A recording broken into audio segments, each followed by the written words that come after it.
안녕하세요. 시원한 바다가 펼쳐져 있고 늘 바람이 부는 이곳. 제주에 살고 있는 30대 중반의 여자입니다. 현재 저와 남편은 이곳으로 이사 온 지 이제 막 1년 차에 접어들었어요. 저나 남편이나 서울에서 태어나 서울에서 초중고를 거쳐 대학까지 나온 서울 토박이들입니다. 그런 저희가 제주도로 이사를 하기까지는 많은 일이 있었고 또 엄청난 결심이 필요했죠. 제 직업은 프리랜서 디자이너입니다. 컴퓨터와 태블릿 PC만 있다면 그곳이 어디든 저의 작업실이죠.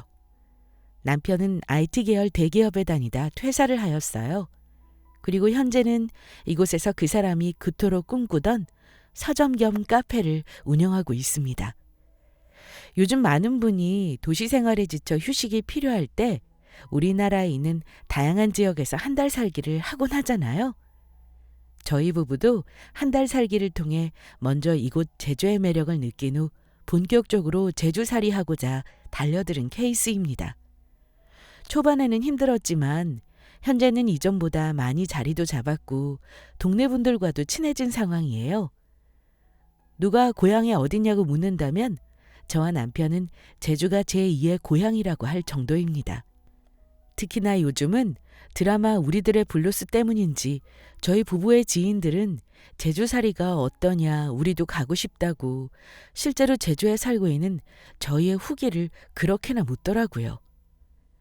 그럼 저희 부부의 대답은 늘 한결같습니다. 이제 숨 좀 쉴 것 같다 라고 말입니다. 특히나 저보다도 남편이 이곳 생활을 참 마음에 들어 해요. 왜냐고요?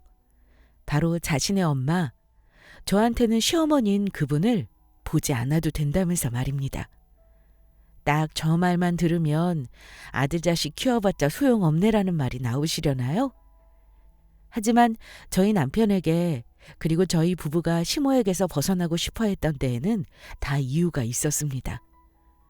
오늘 들려드릴 사연에 담긴 내용도 바로 저희 부부와 시모 사이에서 일어났던 2022년 미저리 영화를 찍었다 해도 과언인 실제 겪은 공포스러운 이야기입니다. 그렇다면 더 이상의 서로는 생략하고 본격적으로 이야기를 시작할게요. 끝까지 잘 들어주세요. 우선 이야기에 등장하는 인물들에 대해 설명하겠습니다. 60대 중반의 시어머니, 그리고 30대 중반의 저희 남편. 남편의 가정 환경은 일찍 돌아가신 시아버지가 계셨고요. 그리고 20여 년 넘도록 아들 하나만을 바라보고 금이야 오기야 애지중지 키운 억척 어멈의 표범인 저희 시어머니. 이렇게 단출한 두 식구입니다. 시댁의 경제적 형편은 넉넉한 편이에요. 시어머니는 하나밖에 없는 아들을 위해 몸을 불살라가며 일을 하셨고 어찌나 억척스러우셨는지 동네에서도 별명이 단벌숙녀로 통했대요. 그렇게 아끼고 아껴 시모는 건물까지 소유하고 있었죠. 남편 역시 지극정성으로 자신을 돌봐준 어머니 덕에 공부에만 매진할 수 있었고 좋은 대학까지 나와 대기업에 취업하는 전형적인 엘리트 코스를 밟았습니다. 저 역시 정말 감사하게도 부지런하시고 성실한 부모님 덕분에 부족함 없이 잘할 수 있었어요. 저는 위로 언니 한 명이 있고요.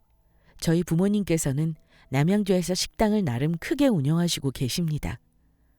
저는 디자인 관련하여 대학원을 다녔고 프리랜서 일을 하기 전까지는 강의도 나갔어요. 그렇게 남편과 저는 크게 다를 것 없는 비슷한 환경을 갖고 있었습니다. 야, 그래. 결혼은 현실이야. 아무리 좋다고 해봐. 살아온 환경 그거 절대 무시 못한다. 그럼 당연하지. 솔빈이 기집애 봐봐. 자기는 다 필요 없고 사랑만 있으면 된다고 혼자 무슨 드라마를 찍더니만은. 결국 이혼했잖아. 주위 사람들은 결혼은 현실이다. 왜 어른들이 비슷한 환경에서 자란 사람 만나서 결혼하라고 하는 줄 아냐며 그게 다 이유가 있는 것이라고 했죠. 그러면서 저희 부부는 딱 맞는 케이스라고 했습니다. 솔직히 그 말을 듣는데 기분이 좋지는 않았네요. 저와 남편은 결혼을 한다는 게 두 사람의 마음이 가장 먼저이지 조건이 먼저라고 생각하지는 않았기 때문입니다. 어쨌든 남들이 뭐라 하든 말든 우리 둘이 좋은 것이 우리 두 사람이 부부가 된 가장 큰 이유라는 사실에 저희 두 사람은 정말 행복했습니다. 그런데 정말 결혼은 현실이더군요. 예상치 못한 장벽을 저는 크게 맞이하게 되었습니다. 그것도 시어머니를 처음 보던 그날 말이에요. 나 너무 떨려. 나 말 잘 못하거나 그러면 자기가 도와줘야 해? 알았지? 걱정도 많다. 걱정하지 마. 내가 다 알아서 할게. 그렇게 긴장 안 해도 돼. 우리 둘이 결혼하는 거지. 어른들한테 인사하는 건 그냥 인사야. 너랑 내가 결혼하겠다고 알리는 것뿐이야. 그러니까 긴장하지 마. 연애 기간에 가끔 명절 선물만 챙겨 보냈을 뿐 저는 시어머니를 따로 뵌 적은 없었어요. 결혼하겠다고 말씀드리러 마련한 식사 자리. 그날 제가 시어머니를 처음 보는 날이었습니다. 경험해 보신 분은 아시겠지만 지금 생각해보면 그게 뭐 얼마나 어렵고 무서운 일이라고. 그날은 왜 그렇게 떨리고 긴장이 되던지 청심환까지 챙겨 먹었어요. 그래도 남편이 있어서 세상 누구보다 든든했습니다. 남편은 언제나 제 옆에서 든든하게 자기만 믿으라며 저를 지켜주고 감싸주는 사람이었죠. 그런 모습에 반해 제가 그 사람과의 결혼을 결심하게 되었고요. 그렇게 둘이서 시모가 식당 안으로 들어서기를 기다렸습니다. 어머니 혹시 길 헤매시는 거 아니야? 전화 드려봐. 길 못 찾으시는 거면 모시러 나가야지. 그러게. 잠깐만. 그런데 약속 시간이 10분이 지나고 20분이 지나도 시모의 모습은 보이지 않았고 어떠한 연락도 받지 못했어요. 남편과 저는 시모가 혹시 길을 못 찾는 건 아닐까 싶어 식당 주변을 돌아다녀도 보았죠. 저 손님, 이제는 주문을 해주셔야 할 것 같은데. 1시간이 넘도록 안 오는 시모를 기다리던 중 일단은 혹시 몰라 3인분 정식 세트를 그대로 시켜두었어요. 남편은 계속 시모에게 전화를 하고 있는 상황이었죠. 처음에는 당황스럽다가 나중에는 걱정이 되더라고요. 혹시 무슨 일이 생긴 건 아닌가? 오다가 무슨 사고라도 당하신 건 아닌가?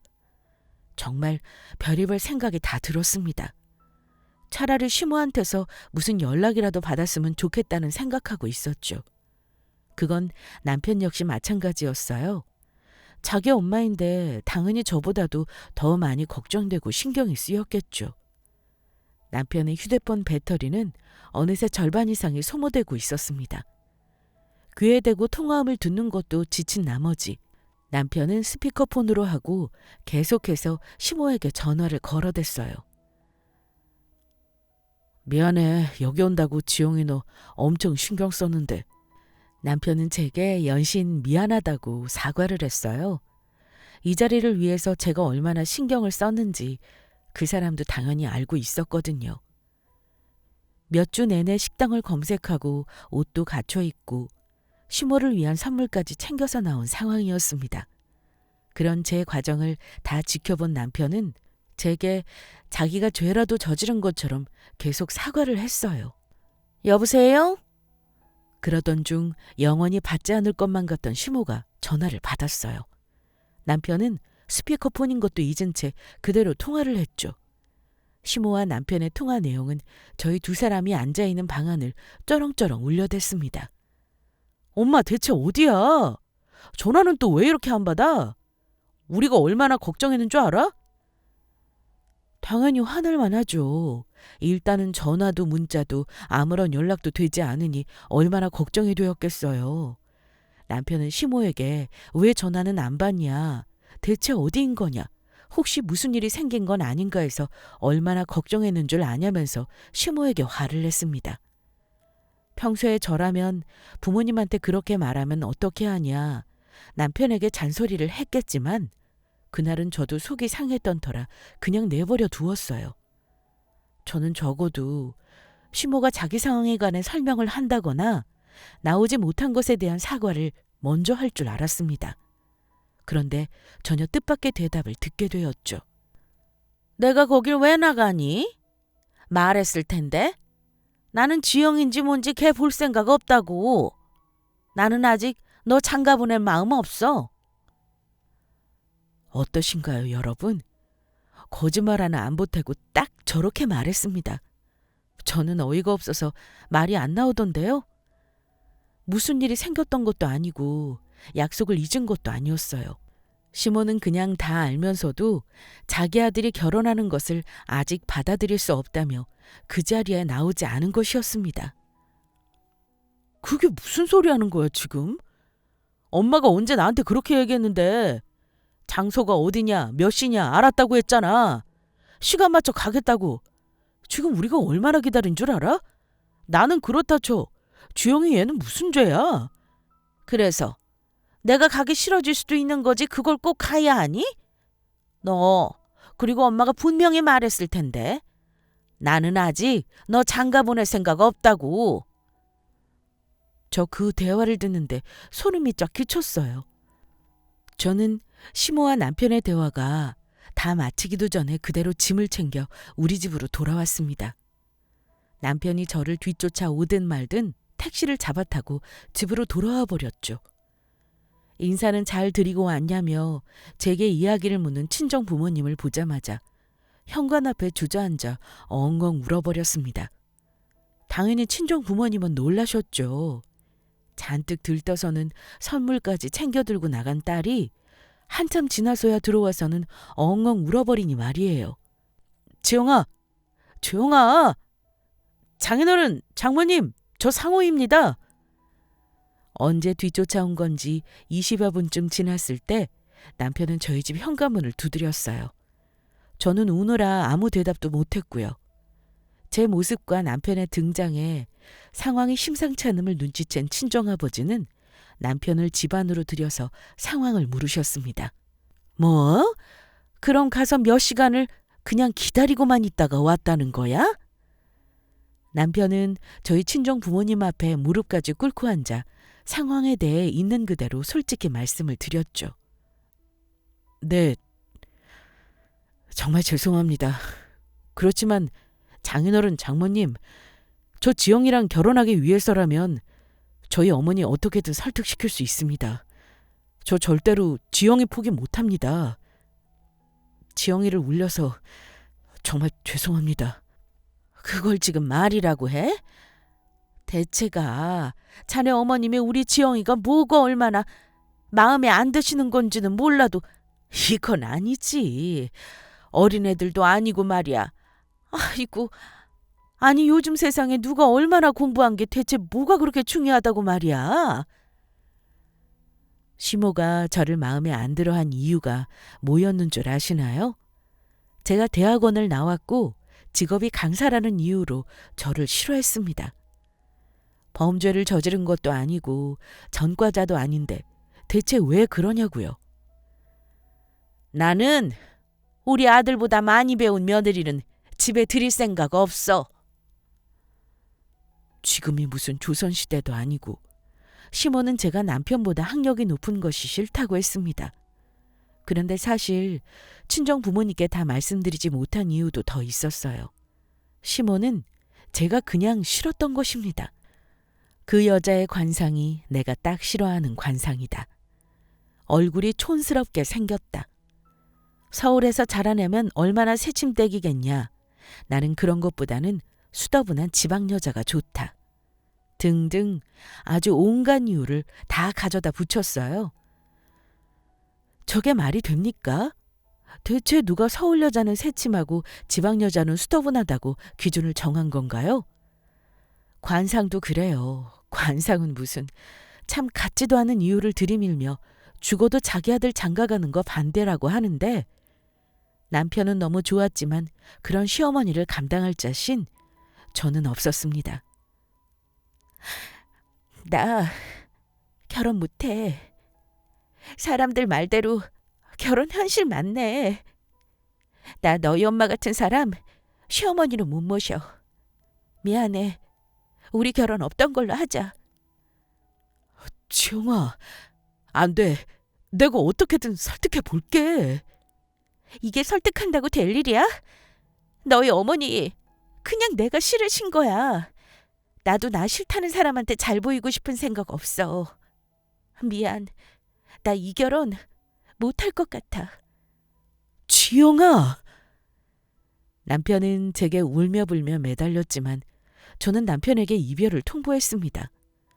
친정 부모님 역시 저희 남편을 마음에 들어 하셨고 누구보다도 남편을 가장 사랑했던 저였지만 그런 시모의 얘기를 듣는 순간 이 사람과의 결혼은 나를 힘들게 할 거라는 생각이 들었죠. 그렇게 저는 남편과 이별을 했습니다. 하지만 남편은 절대 포기하지 않았어요. 한 달이라는 시간 내내 제게 연락을 해왔습니다. 이렇게 헤어질 수는 없다면서 말이죠. 언제까지 이러고 있을 거야? 안 일어나? 지영아. 왜 비 맞은 생쥐, 비 맞은 똥강아지 같다고 하잖아요.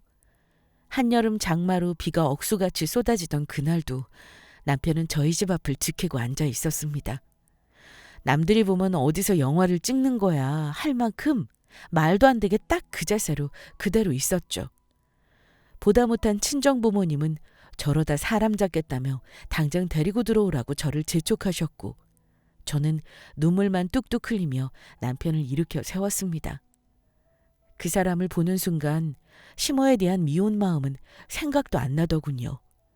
제 눈앞에 있는 그 사람의 모습에 마음이 아팠고 눈물만 났습니다. 너 정말 이럴 거야? 엄마 죽는 걸 보고 싶어서 이래 정말? 남편은 그날 이후로 시모가 뭐라고 하든 말든 저와의 결혼을 강행했어요. 내가 결혼을 하는데 왜 엄마가 나서서 만나라 만나지 마라 간섭하냐면서 말입니다. 내 결혼이야. 내가 평생 같이 살 사람이고 그런데 그걸 왜 엄마가 왈가왈부하는 건데? 나 엄마한테 도움받을 생각 없고 손 내밀 생각 없어. 그러니까 내가 결혼을 하든 말든 앞으로 이래라 저래라 하지 말아요. 너 네가 어떻게 나한테 이럴 수 있어? 내가 너 하나 키우겠다고, 어? 얼마나 온갖 고생을 다 하면서 말이야. 내가 너 하나 키우겠다고? 아이고. 시모 역시 쉽게 물러나지 않았죠. 네가 저 여자랑 결혼을 하겠다면 자기는 결혼식에 절대 가지 않을 거라며 엄포를 놓았습니다. 남편은 그러시라고 했어요. 평생에 한 번뿐인 결혼식에 엄마의 축하를 못 받는 건 마음 아픈 일이지만 엄마 때문에 내가 사랑하는 사람과 헤어질 수 없다며 말입니다. 실제로 저희 결혼식 당일날 시어머니는 나타나지 않았어요. 신랑 측 혼조석은 휑하니 비어 있었습니다. 말로는 괜찮다. 나중에 시간이 지나면 다 풀릴 것이라고 애써 웃어 보이는 남편이었지만 그 사람 속도 속이 아니었겠죠. 엄마가 돌아가신 것도 아니고 안 계신 것도 아니고 버젓이 살아계시는 분인데 축하 한마디는커녕 천하의 몹쓸놈이라는 욕이 가득 담긴 문자를 받았으니 말입니다. 그런 남편에게 저희 친정 부모님은 더 마음을 쓰셨고 더 많이 안아주셨어요. 그렇게 저희 부부는 험난한 결혼식을 마칠 수 있었습니다. 그래, 101동 1703호. 알았다. 하지만 자식 이기는 부모 없다고 그렇게 저희 결혼을 반대했던 시어머니도 자식이 사는 모습이 궁금했는지 저희 신혼집을 방문했습니다. 그 내막에는 저희 친정 부모님이 계셨죠. 친정 부모님은 몇 번을 시모에게 연락하였어요. 그래도 자식들이 자기들 힘으로 살아가는 게 기특하지 않으시냐. 애들 잘 살라고 응원해달라며 한동안 설득을 하셨고 그 노력 끝에 저희 부부는 양가 어른들을 모시고 식사를 하게 되었어요. 무려 저희 신혼집에서 말입니다. 뭐라고 얘기하지? 뭘 뭐라고 말씀드려. 당신 어머님이잖아. 예전처럼 편하게 먼저 인사드리고 말도 붙이고 해. 나도 솔직히 어머니 얼굴 똑바로 볼 자신 없는데 그래도 당신 키워준 감사한 분이니까. 나 그래도 어머니랑 다시 잘 지내보려고. 고마워. 고마워, 지영아. 남편은 1년여 만에 보는 자신의 엄마를, 저는 나를 그렇게나 싫어하는 시모를 봐야 한다는 사실에 참 불편하고 걱정이 한가득 하였어요. 말도 안 되는 이유로 저를 반대했던 시모가 사실 미웠습니다. 하지만 내가 사랑하는 사람의 부모이니 감사한 마음이라도 갖고 잘 지내보자. 적어도 이렇게 남남처럼 지내지는 말자는 심정으로 열심히 음식도 준비하고 집도 꾸미고 그 어느 때보다도 분주하게 움직였어요. 이걸 집이라고. 그런데 시모는 우리 집 현관에 들어서자마자 못마땅한 기색을 내비쳤습니다. 시모의 저 말 한마디에 이미 제 각오와 굳은 의지는 와장창 무너져 내리기 시작했죠. 그건 남편도 마찬가지였어요. 그 집은 저와 남편이 각자 모은 돈으로 구한 첫 집인 걸 시모도 알고 있었죠. 사돈, 그래도 애들이 자기들이 모은 돈으로 구한 집이에요. 요즘 애들 참 영리해요. 그렇죠? 우리 사위랑 딸 참 대견하네. 저희 친정엄마는 시모가 툭 던진 말로 망가진 분위기를 수습하려 애쓰셨어요. 친정아버지도 마찬가지셨죠. 아이고, 우리 딸내미가 이렇게 집도 꾸밀 줄 알아? 이야, 결혼하더니 어른 다 됐네. 우리 사위 덕이야. 사돈, 이렇게 귀한 아들을 보내주셔서 정말 감사합니다. 솔직히 아무리 기분이 나쁘다 해도 자기 한 사람 때문에 많은 사람이 저렇게 노력하는데 어느 정도는 자기도 장단에 맞춰야 하는 거 아닌가요? 그런데 저희 시모는 목에 부목이라도 대놓은 것인지 빳빳이 고개를 들고 저희 친정 부모님이 하는 말마다 말꼬리를 잡고 늘어지기 바빴습니다. 결혼을 해야 어른인가요? 20살이 되면 다 성인인 거지. 쟤들이 20살 넘은 지가 언젠데. 참 유별나시네요. 시모의 그런 태도는 식사하면서도 계속되었어요. 아니, 너는 그렇게 좋아 죽겠다면서 우리 아들이랑 결혼해놓고 네 남편이 뭐 좋아하는지 모르니? 음식이 왜 다 이 모양이야? 우리 아들은 이런 거 안 먹는 데서부터 시작해서 숟가락 모양 하나까지 일일이 트집 잡았습니다. 너 이 간장 이거 시중에서 파는 거 사온 거니? 네? 네. 아니, 너는 친정부모가 음식 장사한다는 애가 간장 하나도 직접 못 담그니? 저게 말이 됩니까? 요즘 간장을 누가 담가서 먹어요? 그리고 저 말을 심지어 저희 친정 부모님이 계신 그 자리에서 했습니다. 열이 받아서 손이 부들부들 떨리더군요. 어머니! 참다 못해 저는 터졌고 부들부들 떨리는 목소리를 간신히 가다듬으며 시모에게 소리를 질렀습니다. 한마디 더 하려던 그때 아니, 안사돈! 지금 뭐 하시는 거예요? 장모님. 저희 친정엄마는 아무 말씀 없이 상에 놓여진 음식을 죄다 싱크대에 부어버리기 시작하셨어요. 시모가 젓가락으로 집은 음식도 낚아채서 그대로 쏟아 부으셨죠. 저희 친정엄마의 행동에 시모는 물론이고 남편과 친정아빠까지 얼음이 되었습니다. 어린애도 아니고 지금 뭐 하는 거예요? 친정부모? 내가 우리 딸이랑 사위 봐서 웬만하면 좋게 좋게 웃어넘기려고 했는데 해도 너무한 거 아니에요? 나이를 먹었으면 나이값을 좀 해라. 애들은 물론이고 당신 아들이 결혼한 여자 부모를 사돈을 앞에 두고 지금 뭐하는 짓이냐며 저희 친정엄마는 시모에게 조곤조곤 따져묻기 시작하셨습니다.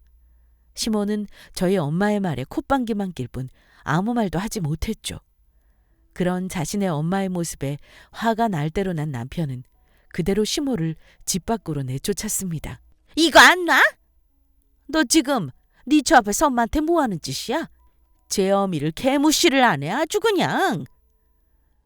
대체 뭐가 그렇게 불만인 건데? 내가 말했었지. 내가 엄마 뜻대로 해주는 거 그거 딱 대학까지만이라고.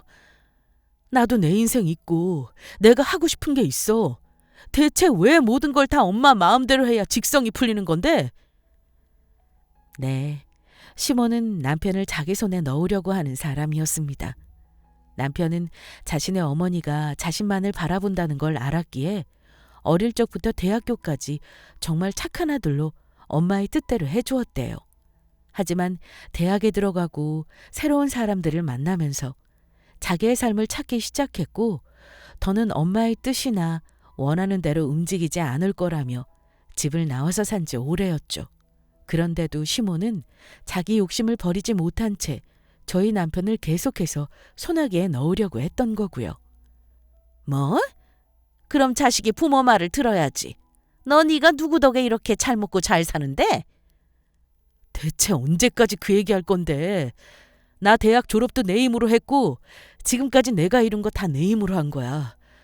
그래, 키워준 거 감사하게 생각해. 그래서 내가 그거 무시한 적 있어? 적어도 나는 엄마를 내 엄마로서 존중했어. 그런데 나도 더 이상은 안 돼. 내 인생에 참견하지 말아요. 2번 다시 엄마 볼 일 없었으면 좋겠어. 이만 가요. 야, 너 정말 엄마한테 이럴 거야? 남편은 그렇게 자기 엄마를 모질게 내쫓은 후 그대로 현관문 고리를 잡고 주저앉아 숨죽여 울었습니다. 저희 친정아버지는 아무 말 없이 남편의 어깨를 토닥여 주셨어요. 남편은 늘 시모의 그늘 아래 있었다고 했습니다. 친구도 학원도 학교도 모든 걸 다 엄마의 통제 아래 움직였다고 했죠. 제가 알고 있는 남편의 모습에서는 상상도 할 수 없는 일들인데 어릴 적만 해도 그 사람은 그렇게 엄마의 그늘서 숨도 제대로 못 쉬었대요. 그냥 우리 둘이 잘 살자. 나중에, 아주 나중에 내가 괜찮아지면 그때 엄마 볼 수 있을 것 같아. 지금은 아니야. 지영이 너한테도 좋을 것 하나 없을 것 같아. 괜히 나 때문에 지영이 너까지 상처받는 거 싫어. 우리 지금처럼 둘이 잘 살자. 전날 이후 저는 내가 죽을 때까지 시모를 볼 일은 없겠구나 생각을 했습니다.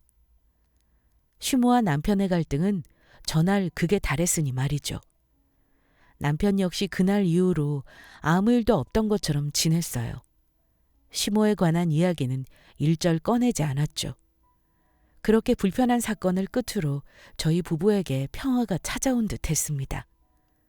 그런데 어느 날부터 우리 집에 이상한 일이 벌어지기 시작했죠. 자기야, 이거 빨래 자기가 이렇게 했어?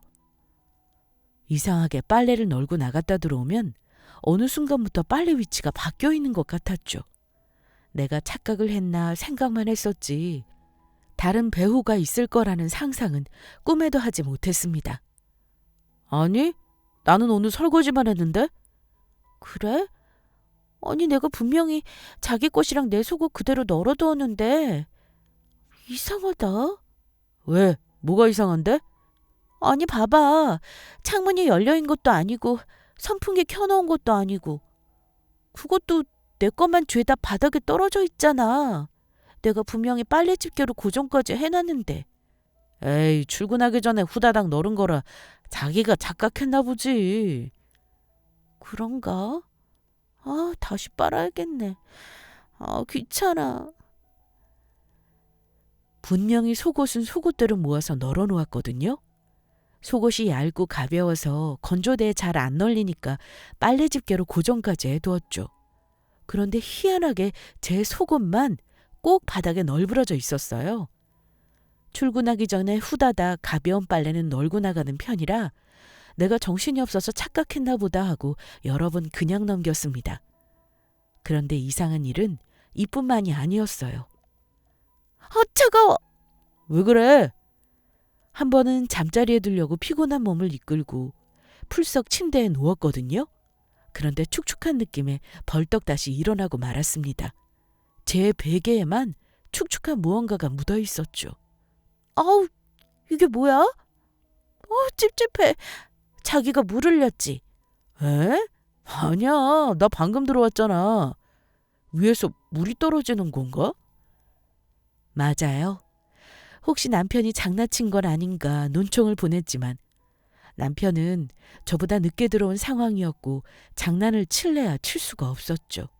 그 늦은 시간에 저랑 남편은 천장에서 물이 새나 혹시 누수가 난 건 아닐까 봐 안방 천장이며 집안 곳곳을 살펴보고 다녔습니다. 아, 뭐야. 자기가 눕다가 꽃병 건든 거네.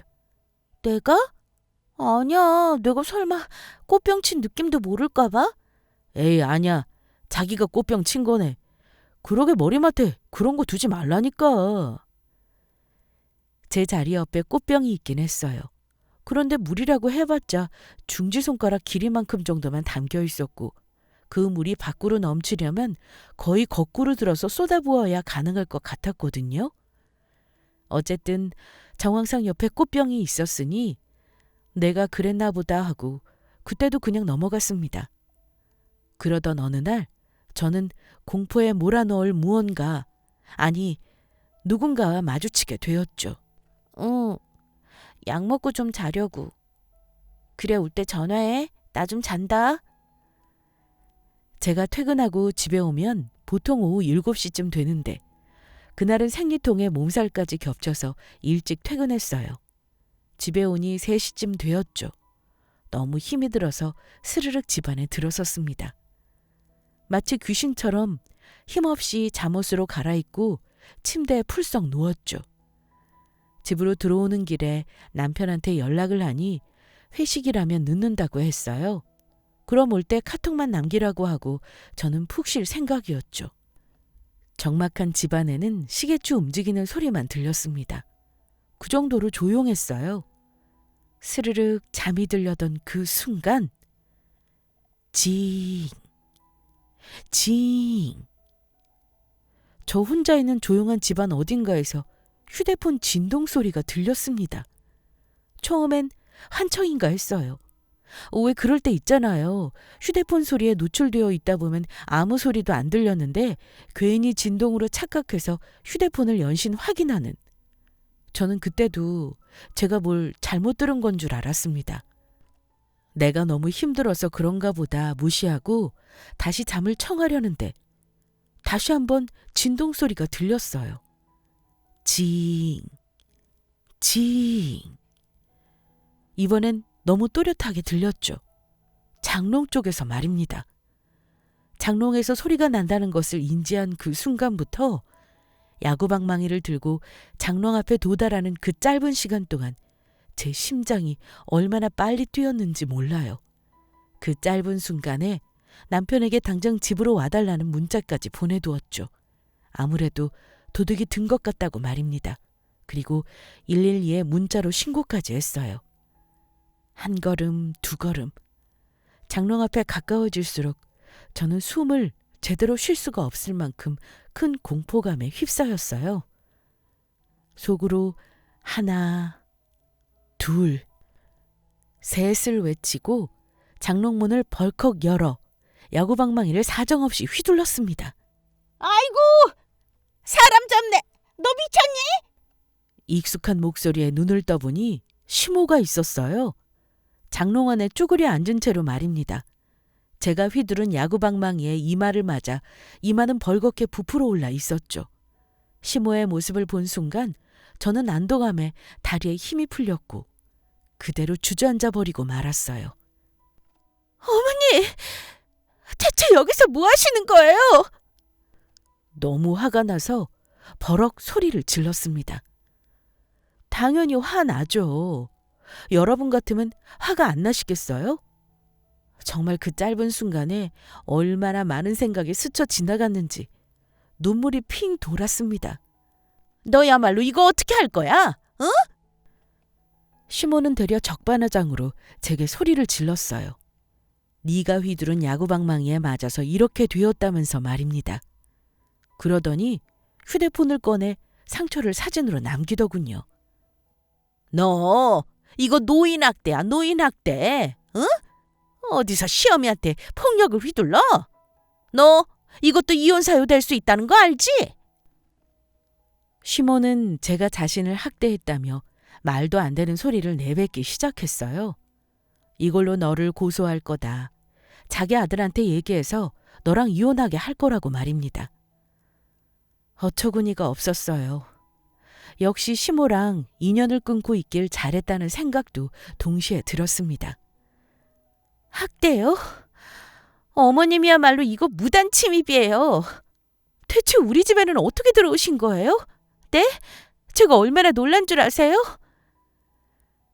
그게 말이에요. 시모가 글쎄 저희 집 집들이에 왔을 때 식탁에 놓인 도어락키를 슬쩍 했더군요. 왜 있잖아요. 교통카드처럼 생긴 작은 카드. 시모가 그걸 챙겼던 겁니다. 내가 내 아들 집에 들어오는 게 그게 뭐가 잘못된 거야? 역시나 시모는 자기의 잘못을 인정하기는커녕 제게 화를 냈어요. 말이 안 통하는 시모의 태도에 지쳐가던 찰나 경찰과 남편이 동시에 도착했습니다. 여보, 당신 괜찮아? 여보. 남편과 경찰을 보는 순간 저는 또 한 번 안도감에 눈물이 터져 나왔어요. 경찰이 등장하자 시모는 깨갱하더군요. 경찰의 도움으로 아파트 CCTV를 보았는데 시모가 저희 집에 들락날락한 건 한두 번이 아니었어요. 더군다나 제가 앞서 말씀드렸던 그 이상한 일도 다 시모가 한 짓이었죠. 그 일이 발생한 날과 시모가 CCTV에 찍힌 날이 일치했거든요. 어머니랑 소통에 문제가 있으셨던 것 같은데 그래도 얘기로 잘 푸시는 게 어떠세요?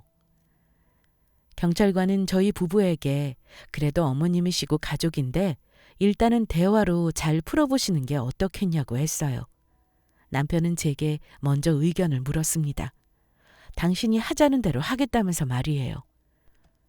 그래도 남편 엄마인데 일단 대화를 해보겠다고 한 후 경찰관 분들을 돌려보냈습니다. 한참 동안 저희 세 사람 사이엔 정막만이 흘렀어요. 한 번만 더 이러면 그땐 이 사람이 뭐라고 하든 말든 나 엄마 경찰에 넘길 거야. 그렇게 알아. 긴 정막을 깬 건 남편이었습니다. 남편은 시모에게 다시 한번 이런 일이 있었다가는 정말 경찰에 넘길 거라고 했죠. 뭐? 너 지금 뭐라고 했어? 어? 뭐 엄마를? 자식놈이 엄마를? 경찰에 넘겨? 어이구, 너 아주 여자애 미쳤구나. 어? 제가 보기엔 미친 건 시모 같았습니다. 시모는 저를 가리키며 남편에게 소리를 질러댔어요. 아들, 너 저 계집애가 너한테 뭐라고 했는지, 너를 어떻게 구워 삶았는지 엄마가 자세히 모르겠다만 너 여자한테 미쳐서 엄마한테 이러는 거 아니다. 응? 너 지용이 쟤 만나기 전엔 엄마한테 아니랬어. 아들, 너 정말 왜 이러니? 이혼해. 이혼하면 다 괜찮아져. 시모는 남편한테 제발 저랑 이혼하라고 했습니다. 남편이 저를 만나고 나서 이상해졌다면서 말이에요. 와, 이게 공포구나 싶었습니다. 시모는 아들에 대한 애정이 도를 넘쳐서 집착에 가까웠어요. 자식을 자기의 소유물로 본다고 해야 할까요? 남편은 그런 자신의 엄마를 보며 치를 떨었죠. 너 정말 엄마한테 끝까지 이럴래? 저딴 게 뭐가 좋다고 말이야? 어머니, 지금 뭐라고 하셨어요? 저딴 거요? 저도 더는 참을 수가 없었죠. 대체 제가 무슨 죄를 지었다고 저딴 거라느니 계집애라느니 그딴 소리를 들어야 하나요? 저는 시모를 향해 내가 당신한테 무슨 죄를 지었냐. 내가 보기엔 어머니 당신이 아들에 대한 집착이 심하신 거라며 소리를 쳤습니다. 이 사람 어머님 아들이기 전에 제 남편이고 그냥 한 사람이에요. 어머니 말대로 움직여야 하는 그런 사람 아니라고요. 이 사람 지친 거 안 보이세요? 대체 왜 그러시는 거예요?